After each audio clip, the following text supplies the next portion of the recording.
Үшінші аптада түске қарай Байеке дүкенге келді. Сыртта машина моторының сөндіріліп жатқан дыбысын естідік. Ол дүкенге кіріп, Мартин апаймен жылы амандасты. Жұмыстың мән-жайын сұрап болғаннан кейін, ол ақшасын төлеп, мұздатқыштан 2 балмұздақ алып, Майк екеумізді өзіне шақырды. «Балалар, жүріңдер, бір азырақ серуендеп қайтайық». Біз көшеден өтіп, жасыл алаңда бейсбол ойнап жатқан ересектердің қасына келдік. Жайғасып отырғаннан соң, бізге балмұздақтарды беріп жатып, сұрағаны: «Иә, хәлдерің қалай?» «Қалыпты», деді Майк. Мен басымды изедім. «Жаңа бір нәрсеге үйрендіңдер ме?» Майк екеуміз бір-бірімізге қарап, иықтарымызды қомдап, жоқ дегендей басымызды шайқадық. Өмірдің ең қатерлі тұзақтарына қалай келіп беуге болады? Енді балалар, сендерге ойланатын уақыт келді. Сендердің алдарыңда өмірдің ең бір маңызды сабағы тұр. Егер де сендер осы сабақты игерсеңдер, онда бостандықта және тыныш өмір сүре аласыңдар. Игере алмасаңдар, онда Мартин апай және анау саябақта бейсбол ойнап жүргендердің көпшілігіндей боласыңдар. Олар жұмысты көп істейді, ақшаны аз табады. Тұрақты жұмыс ағымына ілесіп, жыл сайын берілетін 3 апталық демалысын шыдамсыздықпен күтуде болады. Ақырында 45 жыл жұмыстан кейін азғантай мөлшерлі зейнетақысы бар зейнетке шығады. Олар жақсы және еңбекқор адамдар. «Сіз не, оларға күлесіз бе?» дедім мен. Байеке күлді. Мартин апай маған шеше тәрізді. Мен ол кісіге қалай озбырлық жасай алам? Мүмкін бұл ащы шығатын шығар, бірақ мен барлық күшіммен сендерге өз тәжірибемді көрсетуге тырысудамын. Мен сендердің маңайда не болып жатқанын көріп білу үшін ой-өрістеріңді кеңейткім келеді. Бұл жағдайларды жайшылықта жұрттың көбі көрмейді, аңғармайды, білмейді. Себебі олардың көру-білу қабілеттіліктері шектелген. Жұрттың көпшілігі құрылған тұзаққа қалай түсіп қалғандарын сезбейді де. Майк екеуміз оның айтқандарын түсінуге тырысып, үнсіз отырдық. Бұлар құлаққа жағымсыз еді, бірақ оның қайткенде де біздің өмірлік мәні бар бірдеңені білуімізді қалайтындығын көрдік. Байеке күліп былай деді: «Ал сендерге 25 цент сағатына төлеу сендерге қалай, тартынды ма?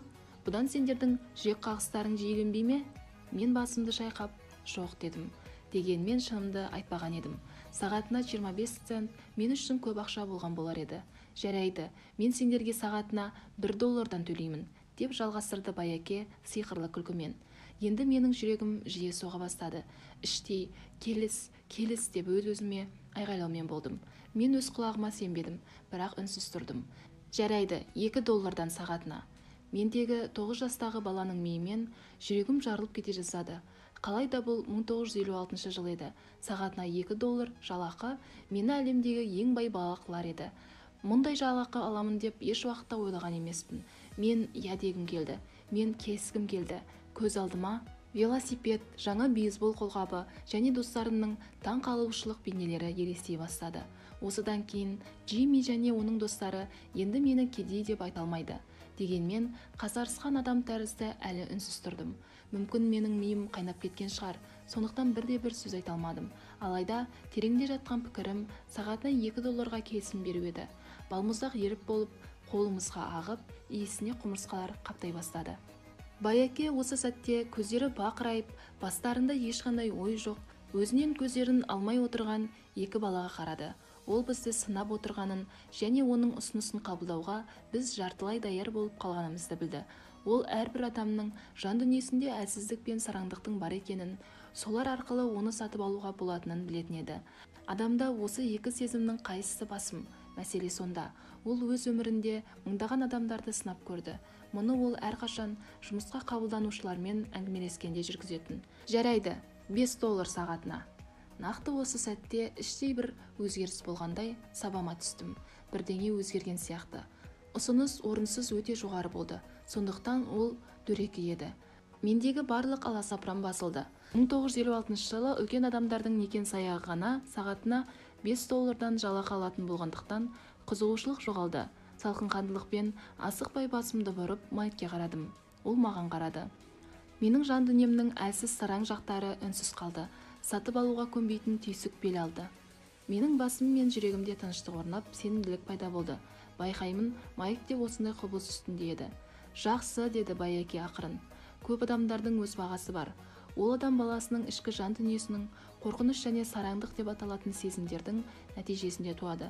Алдымен ақшасыз қалу қатері бізді табанды жұмыс істеуге мәжбүр етеді.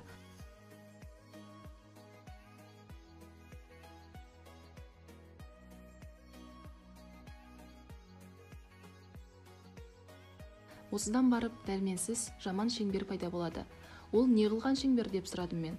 Олар азанда тұрады, жұмысқа барады, төлемдерін төлейді, тағы тұрады, тағы жұмысқа барады, төлемдерін төлейді. Мұндай жағдайда оларды екі сезім билейді: үрей және сараңдық.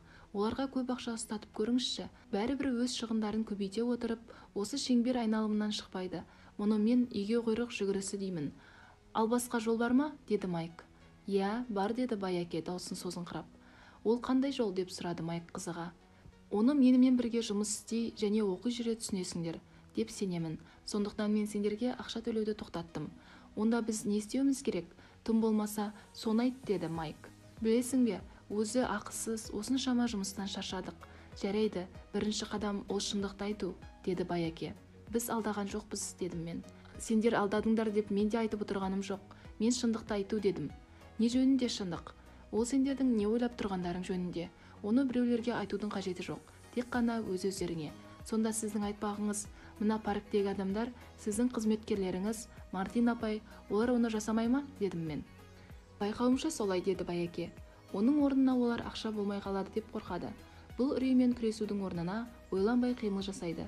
Олар ақылмен емес, эмоциямен қимылдайды, деді Байяке біздің басымызды нұқып. Содан кейін олардың қолдарына тағы $2 тигенде, оларды қайтадан қуаныш пен арман билейді. Қайтадан ойланбай әрекет етеді. Сонда оларды ақыл емес, сезім билейді екен ғой, деді Майк. Дұрыс, деп жауап берді Байяке. Өздері не сезіп тұрғандары туралы шындықты мойындаудың орнына сол сезімдердің ықпалымен ойланбай қимыл жасайды. Оларды үрей сезімі билейді, содан барып жұмыс істейді. Әр уақытта ақша болса, бұл сөзім жойылады деп ойлайды, бірақ ойлағандарындай болмайды. Ақша жетіспеушілігі үрейі оларды тағы да қудалай бастайды. Жұмыс істеу мұқтаждығы одан әрі арта түседі. Көп ақша мәселені шешеді деп ойлайды, алайда өзгеріс жоқ. Бәрі баяғы қаз қалпында. Осындай үрей оларды тұзаққа айдап енгізеді. Олар жұмыс істейді, ақша табады, және бұл үрей қашан жоғалады деп күтуде болады. Жұмысқа бару үшін таңертең орындарынан тұрады. Олармен бір баяғы үрей қоса оянады. Миллиондаған адамдар ақшаны ойлап түнімен ұйықтамайды. Алаңдаушылықпен төсегінде дөңбекшімен болады. Жандарын күйзелткен, жүйкелерін тоздырған осы үрейді жою үшін ақша табуға жұмысқа барады. Сөйтіп олардың өмірін ақша билейді. Дегенмен оны олар мойындағысы келмейді. Барлық сезімдерін ақша билейді, ал ол түгелмен жанын билейді. Деген соң, естігендерімізді қорыту үшін Байяке біраз үнсіз қалды. Оның айтқандарын Майк екеуміз түгел тыңдадық, бірақ толық түсіне алмадық. Үлкен кісілер жұмысқа неге соншалықты асығады екен деп жиі таңданатындығымды енді есіме түсірдім. Меніңше, жұмыс оларға аса ұнамайтын, одан бақытты да сияқты көрінбейтін. Әйтеуір бір нәрсе оларды жұмысқа асықтыратын. Шамамыз келгенше бірдеңе ұққанымызды байқаған Байяке былай деді. Балалар, мен сендердің осындай тұзақтарға түсіп қалмауларыңды қалаймын.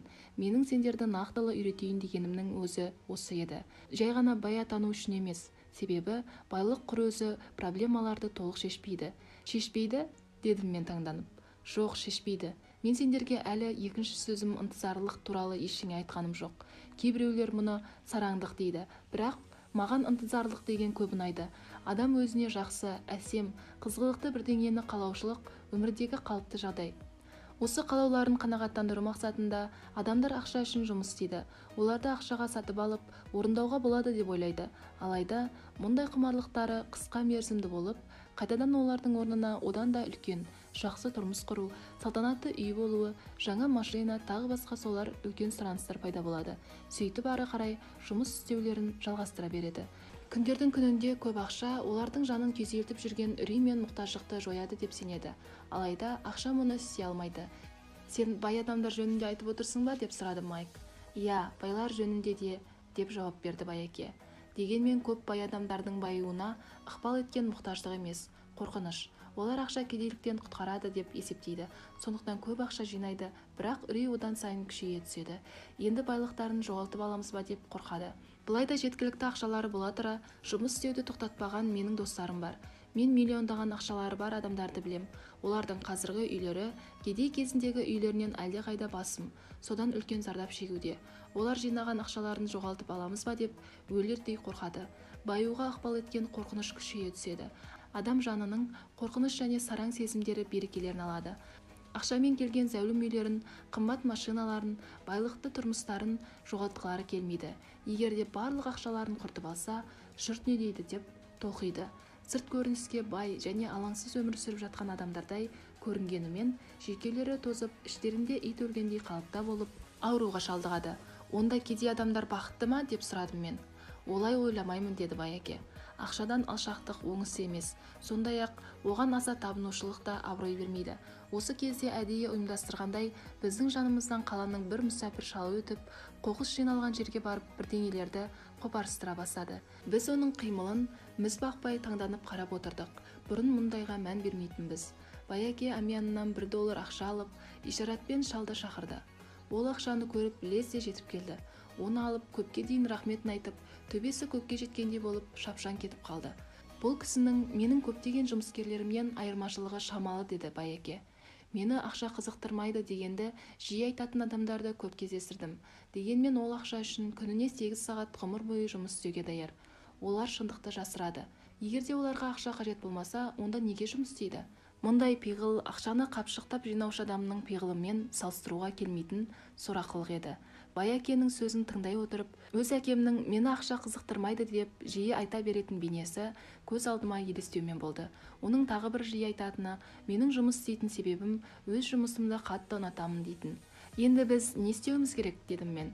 Онда біз үрей мен сараңдық сезімдерінен арылғанша ақша үшін жұмыс істемеуіміз керек пе? Жоқ, бұл уақытты босқа өткізгендік болар еді, деп жауап берді Байеке. Эмоциялар адам баласының бойындағы ерекше қозғау салатын құбылыс. Сондықтан өз эмоцияларыңды сезініңдер, салыстырыңдар және пайдаланыңдар. Барлық ақыл-ойларыңды өз бастарыңа зиян келтірмей, игіліктеріңе бағыттаңдар. Охо, деді Майк. Менің бар айтқандарым сендерді әзір онша мазаландырмасын. Соңынан бұлар сендерге түсінікті болады. Өз эмоцияларыңды бақылаңдар. Асығыс қимыл жасауға асықпаңдар. Жұрттың көпшілігі бір жағдайларда ақылға емес, эмоцияға жүгінеді. Эмоция эмоциялығымен, бірақ ойлануға үйрену керек. Сіз бұған мысал ретінде келтіре аласыз ба, деп сұрадым мен. Әрине, мысалы адам маған жұмыс тауып алу керек дегенде, оны эмоция билеп тұрады. Мұндай эмоция онда ақша болмай қалушылық үрейін туғызады. Дегенмен шындығында адамдарға ақша қажет емес пе? Мысалы, уақытылы төлемдерін төлеуге, дедім мен. Әрине қажет, деп күлді Байеке. Менің айтып отырғаным жайшылықта осындай сезімдердің оларға үрей туғызатындығы туралы. Түсінбеймін, деді Майк ренішпен. Мысалы, деп бастады Байеке. Оларда ақша жетпейді деген үрейшілік сезімі билегенде оны жою үшін бас салып, құны $2 жұмыс іздегенше өзіне мынандай жай сұрақ қоюға бола ма? Ал ұзақ мерзімді перспективалық тұрғыдан қарағанда жұмыс жақсы шешім болып табыла ма? Мен жоқ деп есептеймін. Әсіресе адам өмірін біртұтас алғанда жұмыс ұзақ мерзімді проблемаларды шешудің тек қана қысқа жолы. Бірақ менің әкем үнемі мектепте оқы, жақсы балғалар ал, түбінде тұрақты жұмыс табасың деуші еді, дедім мен мінгіліп, қалыпты жағдайдан шығып қалғандай сезініп. Иә, мен түсінемін, деп күлді Байеке. Мұндай кеңесті көп адамдардан естуге болады, және ол көпшілігіне сәйкес те келеді. Дегенмен мұндай кеңес алдымен қорқыныш салдарынан беріледі. Онда менің әкем мұндай кеңесті қорққанынан айта ма? Иә, деді Байеке. Ол сен табыс таба алмай қаласың ба, сөйтіп қоғамның бір белсенді мүшесі бола алмайсың ба деп өте қорқады. Мені дұрыс түсін, ол сені өте жақсы көреді және саған дүниедегі барлық жақсылықты тілейді. Менің ойымша, оның қорқушылығы құптарлық жағдай, білім мен жұмыс маңызды. Алайда, олар үрейді жеңуге көмектесе алмайды. Түсінесің бе? Оның саған мектепті бітіруді нығыздап айта беруге мәжбүр ететін, өзін таңертең ерте жұмысқа қуатын баяғы үрей сезімі. Ал сіз не кеңес бересіз? Мен сендерді ақша күшін қалай меңгеру керек, соған үйреткім келеді. Бұл дүлей күштен қалай қорықпауға болады, сол туралы. Мектепте бұған оқытпайды. Егерде сендер бұған үйренбесеңдер, онда ақшаның құлы боласыңдар. Енді менің басымда бірдеңе айқындала бастаған сияқты. Оның шындығында біз ақша проблемаларын кеңірек және толығырақ түсінуімізді қалайтыны көрініп тұрды. Ол Мартин апай өз жұмыскерлерінің көпшілігінің, сонымен қатар менің әкемнің де нені құрметтейтіндіктерін, неменеге мән бермейтіндіктерін көрсеткісі келді. Ол бізге өте қатал амалдарды пайдаланды, бірақ мен оларды өмір бойы ұмытқаным жоқ. Сол күні менің білім деңгейім біраз өсті. Шындығында, көптеген адамдардың алдарында қаншама жасырын тұзақтардың бар екенін түсіндім. Дегенмен біздер қайткенде де біреуге қызмет етеміз. Мұны біз әртүрлі деңгейлерде жасаймыз, деп сөзін жалғастырды Байеке. Балалар, мен сендерге баяғы сол үрей және ниет сезімдерінен туындайтын тұзақтардың шырмауына қалай түспей өтуге болатын мүмкіншілікті көрсету менің парызым деп есептеймін. Бұл сезімдерді өздеріңе зиян емес, пайда әкелетіндей қылып жүгіндіру керек. Міне, сендерді осыған оқытқым келеді. Менің айтайын дегенім, ақшаны қайткенде қапшықпен табу жөнінде емес. Ол бәрібір сендерді үрей мен мұқтаждықтан құтқармайды. Егер де сендер ең алдымен осы түйсіктерді ауыздықтай алмасаңдар, бай болсаңдар да, онда тек қана жоғары төлемді құл боласыңдар. Онда бұл тұзақтан қалай құтылуға болады, дедім мен. Кедейлік пен қаржылық қиындықтардың негізгі себептері ол үрей мен надандық. Әрине, мұндай сезім экономикада, мемлекетте және байларда жоқ. Адамдар бұл тұзаққа үрей мен надандықтың салдарынан түседі. Оның басты себебі өздері. Сондықтан балалар, әзірше мектептегі оқуларыңды жалғастырыңдар және колледжде оқыңдар. Ал мен сендерді Роберт менен нені сұрады, соған оқытам. Біртіндеп бұл бас қатырушылық ойлар бір салаға жиналып, бір тұтас ұғымға айнала бастады. Менің әкем қызмет бабында үлкен лауазымға ие болды. Бірақ мектепте оны ақшаны қалай қолдану керек және өз үрейіңмен қалай күресу керектігі туралы ешкім де оқытқан жоқ. Енді мен екі әкеден біріне бірі қарама-қарсылықты, бірақ өте маңызды мәселелерді білетіндігім айқын түсінікті болды. Сонда сен адамда ақша болмай қалған жағдайда туындайтын үрей туралы айттың ба? Ал ақшаның қажеттілігі біздің сана сезімімізге қалай әсер етеді? Деп сұрады Майк. Мен сендерге жоғары баға ұсынғанымда қалай сезіндіңдер? Тілеулеріңнің бірден қалай өскенін сезіндіңдер ғой? Біз басымызды изедік. Сендер қызуғандылыққа баспадыңдар, ұстамдылық жасап және ойландыңдар. Бұл өте орынды. Біздің барлығымызда да үрей мен сараңдық сезімдер бар. Бұл табиғи құбылыс. Осы сәттен бастап осындай түйсіктерді өз игіліктеріңе ғұмыр бойы бейімдеуді игеру аса маңызды шарт. Өз сезімдеріңе өздерің тәуелді болмай, оларды ақыл оймен басқаруға үйрену қажет. Жұрттың көпшілігі үрей мен сараңдық өздеріне қарсы жұмыс істейтіндігін аңғармайды. Осыдан барып надандық туады. Олардың көпшілігі үрей мен ішкі тілеушіліктің екпінді ықпалының салдарынан жалақыны, қосымша төлемақы және жеңілдіктерді ғұмыр бойы қуумен болады. Ал мұндай пиғылдар қайда барып соғатынын өздерінен сұрамайды. Мұны мынандай мысалмен салыстыруға болады. Есек өз салмағынан бірнеше есе ауыр жүкті күнде сүйретеді. Себебі оның иесі оның тұмсығының алдынан таяқ үстінен ылғи да қызыл сәбізді көрсетумен болады. Есек иесі қайда бара жатқанын өзі біледі, ал есек сағымдық қуушылықпен болады. Есекте ертең жаңа қызыл сәбіз тағы да пайда болады. Сонда маған айтпағың, сол сәтте мен көз алдыма жаңа бейсқол қолғабын, кәмпиттерді, ойыншықтарды елестетіп отырғанымда, бұлар маған есекке көрсеткен сәбіз сияқты болды ма? Деп сұрады Майк. Иә, ал сен өскенде сенің ойыншықтарың одан да қымбат болады. Жолдастарының алдында мақтану үшін саған жаңа машина, яхта, үлкен үй қажет болады, деп күлді әкесі. Үрей адамды есік сыртына шығарады, ал қажеттілік өз талаптарына үңілуді мәжбүр етеді. Содан барып оны тасқа соғады. Міне, қайда тұзақ? Онда не істеуіміз керек, деді Майк. Үрей мен қажеттілік надандықпен арта түседі. Міне сондықтан ақшасы көп бай адамдар байған сайын үлкен үрейдің құлы болады. Ақша ол сәбіз сағым. Егер есек барлық жағдайларды сезіп, біліп отырса, ол ойласар еді де сәбіздің соңынан жүгірмеген болар еді. Адам өмірі күрестен тұрады, деп қайта түсіндіре бастады Байеке. Бұл надандықтың біліммен күресі. Біз күн сайын, әр минут сайын шешім қабылдаймыз. Өмірде болып жатқан жаңа құбылыстарды ой елегінен өткізіп, көңіл аударамыз ба, әлде мән бермей, соқыр сезімнің ықпалында қаламыз ба? Әңгіме осында. Адам өзіне терең үңіліп және жаңа ақпараттарды іздеушілікті тоқтатқан сәттен бастап, надан бола бастайды. Сендер мынаны түсінуге тиіссіңдер. Мектепте оқу аса маңызды іс. Сендер мектепке жақсы мамандық алу үшін және түбінде қоғамның саналы және сауатты азаматы болу үшін барасыңдар. Әрбір қоғамдық өмірге мұғалімдер, дәрігерлер, механиктер және тағы басқалар керек. Біздің мәдениетіміз өркендеп гүлдену үшін мектептер сендерді негізінен осыларға дайындайды. Өкінішке орай, көптеген адамдар үшін бұл бастау емес, құлдырау болып шығады. Біраз уақытқа дейін үнсіздік орнады. Байеке күлді. Сол күні оның барлық айтқандарын түсіндім. Өмірде Бізді көп жылдар бойы оқытатын нағыз ұстаздардың айтқан сөздері өздері дүниеден өтіп кетсе де еш уақытта маңызы жоғалмайтындай. Байекенің айтқан сөздері мен үшін осы уақытқа шейін аса маңызды. Мен сендерге бүгін қатал мәселелерді айттым, деді Байеке. Оған себептер де баршылық. Бұл әңгімені сендер ғұмыр бойы естеріңде сақтаңдар. Мартина апайды ұмытпаңдар. Сол сияқты есекті де. Осыларды естеріңде ұстаңдар, себебі егер де сендердің саналарыңды үрей мен сараңдық билеп кетсе, олар тұзаққа түсіруі ықтимал. Қаталдық менің айтқандығымда емес. Ғұмыр бойы өз өмірін үрейде өткізіп, бірде-бір арманын орындай алмаушылық барып тұрған қаталдық осы. Өмір бойы ақша табу үшін маңдай терді сыпырып, еңбек етіп, тапқан табысына керекті дүниені сатып алып, сөйтіп бақытты боламын деушілік нақ осы қауіпті. Түн ортасында суық терден селт етіп оянып, о Құдай, төлемдерімді төлей алмай қалсам не болам деп ойлаушылық міне өмір азабы. Жалақының мөлшерімен бағаланатын өмір ол өмір емес. Жұмысы қауіпсіздік кілті деп ойлайтындар өз-өздерін алдайды. Бұл өте қорқынышты, сондықтан мен сендерді осындай тұзаққа түсіп қалмауларыңды қалаймын. Ақша адам өмірін қалай билейтінін мен талай рет көрдім. Бұған өздеріңді жібермеңдер. Сендерден сұрайтыным, өз өмірлеріңді ақшаға билетпеңдер. Біз отырған столдың астына доп келіп түсті. Байеке оны қолына алып, ойыншыларға қарай лақтырды. Ал надандықтың сараңдық және үреймен қандай байланысы бар? Үрей мен сараңдықтың пайда болуы ол адамдардың ақша туралы дәнеңені де білмеушілігінен туындайтын құбылыс, деп жауап берді Байеке.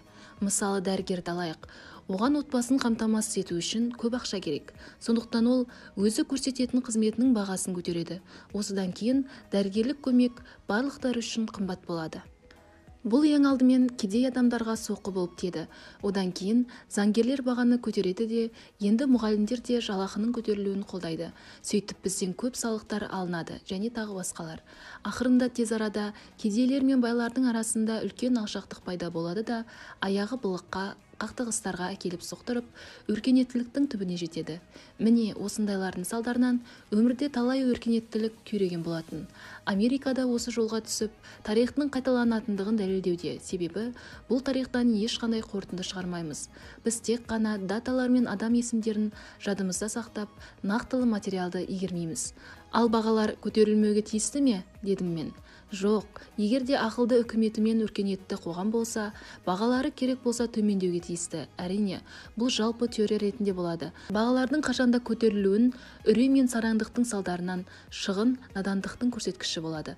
Егер де мектептерде ақшаның не екенін түсіндірсек, мемлекетте ақша көп болып, баға төмен болар еді. Бірақ мектептер ақша үшін жұмыс істеуге оқытады. Керісінше, ақшаның күшін пайдалану үшін емес. Ал бизнес колледждері ше? Деп таңданды Майк. Сонда сен менің бизнес колледжді аяқтап диплом алуымды құптамайсың ба? Рас, бизнес колледждер бар, деді Байеке. Бірақ олар әрдайым ақша санау машинкасынан айырмашылығы шамалы ғана мамандарды дайындаумен болады. Мұндай маманның компания басқаруынан Құдай сақтасын. Олар тек қана цифрларды бағалық тәртіппен жазып, қызметкерлерді жұмыстан босатып, компанияны банкроттыққа ұшыратуды біледі. Мен мұны жақсы білемін, себебі менде мұндай мамандарда жұмыс істейді. Олар шығындарды азайтып, бағаны көтеруден басқаны білмейді. Ал бұл керісінше жаңа проблемаларды тудырады. Ақшаның есебін жүргізу өте маңызды іс. Мұны білетіндер аса көп емес.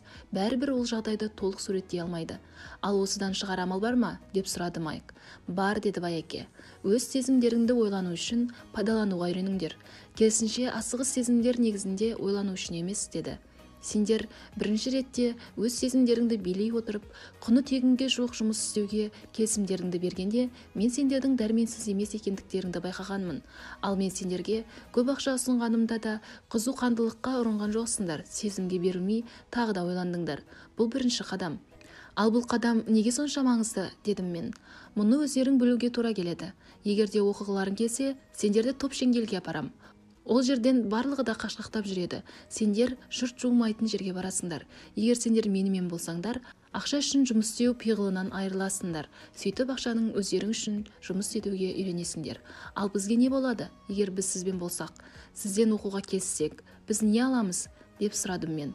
Қоянның не алғанын аласыңдар, деді Байеке. Ал өмірдің топ шеңгелі бар ма? Дедім мен. Иә, деді Байеке. Топ шеңгел – ол біздің қорқынышымыз және сараңдығымыз. Шығу жолы өзіңнің үрейіңді талдап білу. Сөйтіп өзіңнің әлсіздігіңмен күресуге үйрене білу. Мұндай шығу жолы ақылмен, терең ой-пікірді таңдаумен, салыстырумен табылады. Ойды таңдаумен бе деп сұрады Майк салмақтылықпен. Иә, ойды таңдау арқылы, бас салып сезімге ұрынбай. Төлемдерді уақытында төлей алмай қаламау деген үрей сені бозала таңнан тұрғызып, ақша үшін жұмыс істеуге қолайды. Ал ойланушылық өзіңе бір мәселелер бойынша жан-жақты салыстырып, зерттеп бір шешімге келуіңе мүмкіндік береді. Мысалы, мына мәселе бойынша проблемаларды шешуде жұмыс ең жақсы түрі бола ала ма? Жұрттың көпшілігі оларды үрей билейтіндігі жөніндегі шындықты мойындамайды. Сондықтан терең ойлау қабілеттілігінен айырылады да үрейлікпен жұмысқа жүгіреді.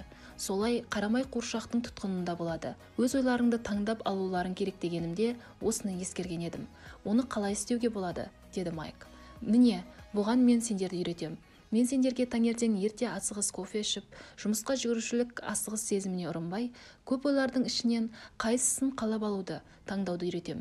Естеріңде болсын, қайталап айтам, жұмыс ұзақ мерзімді проблемаларды шешудегі барып тұрған ең қысқа жол. Жұрттың көпшілігінің басында бірақ проблема, оның өзі қысқа мерзімді.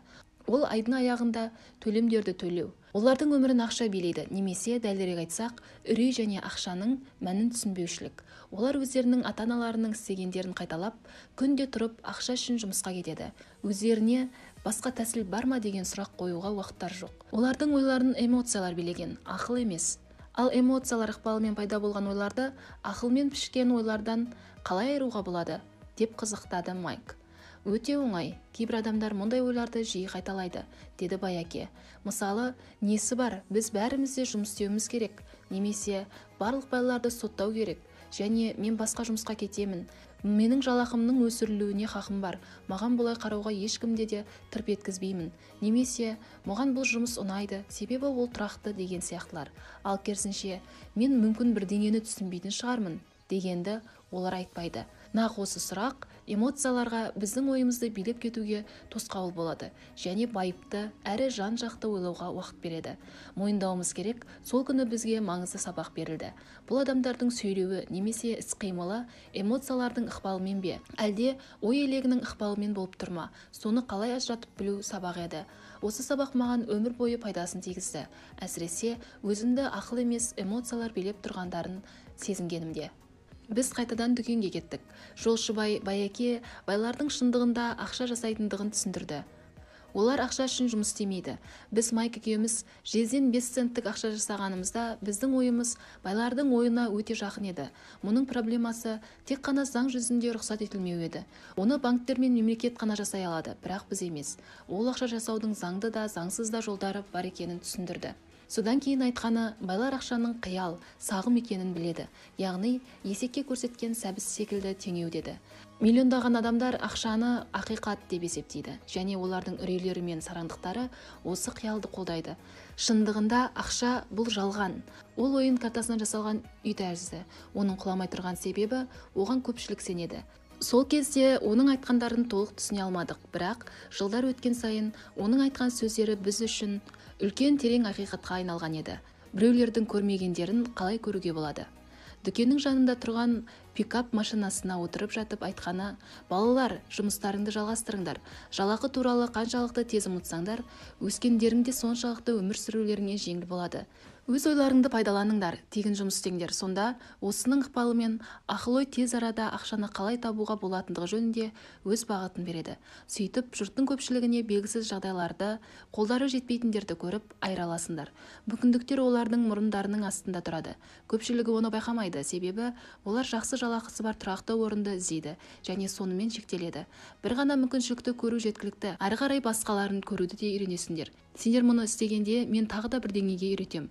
Осы сабақты игеріңдер, сонда сендер өмірдегі ең үлкен тұзақтарға түспейсіңдер. Сендер еш уақытта қарамай қуыршаққа жуымайсыңдар. Біз Майк екеуміз дүкендегі заттарымызды алып, Мартин апаймен қоштасып шығып кеттік. Содан паркке оралып, отырған жерімізге келіп, бірер сағат естігенімізді әңгіме қылып талқыладық. Келесі аптада мектепке бардық. Бұрынғыдай ой тұңғиығында болумен болдық. Тағы 2 аптадай айтыс-тартыстардан кейін тегін жұмыс істеуге кірістік. Екінші сенбінің аяғында Мартин апаймен тағы қоштасып, сөредегі комикстерге мұңая қарадым. 30 центтің өзін алмаушылық барып тұрған сәбірлік еді. Енді комикстерді де сатып алуға ақшам болмайды-ау деп мұңайдым. Сол сәтте Мартин апай бізбен қоштасып жатқанда мен бірдеңені байқап қалдым. Ол кісі мен бұрын байқамаған бір шаруаны істеп жатыр екен. Расында, мұны бұрын көргенмін, бірақ оған мән бермегенмін. Мартин апай комикс кітаптарының сыртқы тыстарын ортасынан қақ бөліп, жоғарғы бет жағын өзіне қалдырып, қалғандарын картон жәшікке лақтырып тастап жатыр екен. Мен ол кісіден бұлармен не істейсіз дегенімде шығарып тастаймын деді. Тыстың сыртқы бетін комикс кітаптарын сатушыға беремін. Ол жаңаларына келеді. Сатушы 1 сағаттан соң келеді. Майк екеуміз оны шыдамдылықпен 1 сағат күттік. Кешікпей ол да келді. Ол кісіден мына кітаптардың қалғанын алуға бола ма деп сұрадым. Болады деді ол. Егер сендер осы дүкенде жұмыс істесеңдер және оларды қайта сатпасаңдар. Біздің серіктестігіміз қайта жанданды. Майктың шешесінің пайдаланбай жүрген үй астындағы бөлігінен орын табылды. Біз оны әртүрлі қоқыстардан тазартып, жүздеген комикс кітаптарының қалған бөліктерін жинап тасумен болдық. Сөйтіп жуық арада біздің көпшілік үшін комикс кітапханамыз ашылды. Біз кітапхананың бас кітапханашысы ретінде оқу үздігі Майктың қарындасын жалдап алдық. Ол әр баладан кітапханаға кірген үшін 10 центтен ақша алады. Кітапхана күнде сабақтан кейін 14:30-дан 16:30-ға дейін ашық болатын. Келушілер, көршілердің балалары 2 сағат бойынша үлгергендерінше комикстерді оқитын. Бұл оларға пайдалы еді, себебі бір комикс кітабы 10 цент тұратын, ал 2 сағаттың ішінде 5-6 кітап оқып шығуға болады.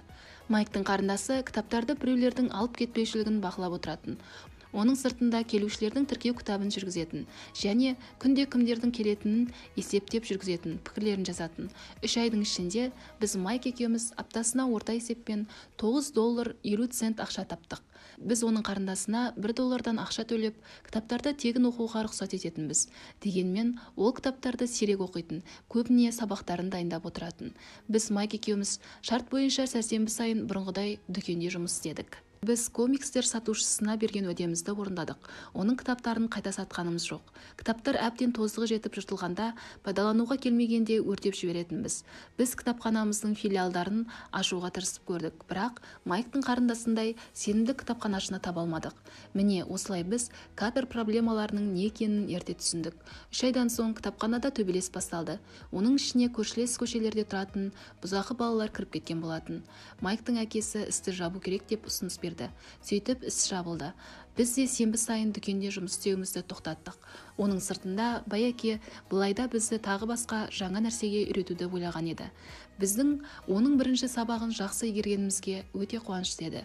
Біз ақшаны өзіңе қалай жұмыс істетуді көріп үйрендік. Дүкендегі жұмысымыз үшін көк тиынды алмай, өзіміздің ой-санамызға жүгініп, ақша табудың қандай мүмкіншіліктері бар екенін көрдік.